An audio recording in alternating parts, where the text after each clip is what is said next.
பிராமணர்கள் மீதும் ஜிசியா வரியை விதித்த டெல்லி சுல்தான் யார்? டிஎன்பிஎஸ்சி கொஸ்டின் இது. சால்வ் பண்ணிடுவோமா?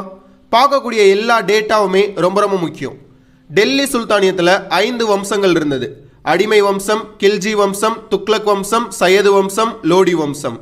இதில் அடிமை வம்சத்தை நிறுவியவர் Qutbuddin Aibak. School book data படி ஜிசியா வரியை இந்தியாவில் முதலாக நடைமுறைப்படுத்தினவர் குத்புதீன் ஐபக் தான். ஜிசியா வரினா என்ன? நான் முஸ்லிம்ஸ் மேலே விதிக்கப்படும் வரி. ஃபிரோஷா துக்ளக்ன்றவர் துக்ளக் வம்சத்தை சேர்ந்தவர். இவர் தான் பிராமணர்கள் மீதும் ஜிசியா வரியை நடைமுறைப்படுத்தினவர்.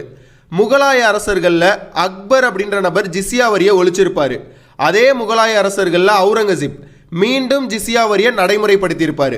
இதுவுமே டிஎன்பிஎஸ்சியில் நிறைய டைம் கொஸ்டினாக கேட்டிருக்காங்க. இந்த கொஸ்டினுக்கு சரியான பதில் ஆப்ஷன் பி. பாஸ், உங்களுக்கான கேள்வி. கரெக்டான ஆன்சரை கமெண்ட்ல மென்ஷன் பண்ணுங்க. நிக்டோ ஏஎஸ் சப்ஸ்கிரைப் பண்ணுங்க. தேங்க்யூ.